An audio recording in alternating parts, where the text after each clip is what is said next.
Hi guys, welcome back to my channel. Today I'm sharing what I eat in a day. So সকালবেলার ব্রেকফাস্টে আমি খেয়েছিলাম পরোটা এবং সাথে ছিল আলুর ভাজি এবং সবজি এবং সবগুলো খেতে অনেক ভালো ছিল।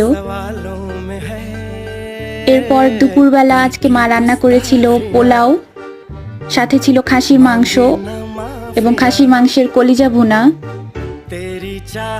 পোলাও, খাসির মাংস এবং খাসির মাংসের কলিজা ভুনা সত্যি খেতে অসাধারণ ছিল। এরপর বিকেলবেলা আমি খেয়েছিলাম আমদুধ পুলি।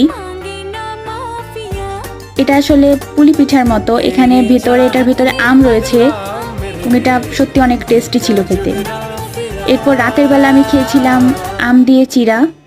That's it guys, thanks for watching. Don't forget to like, comment, share and subscribe. Bye bye.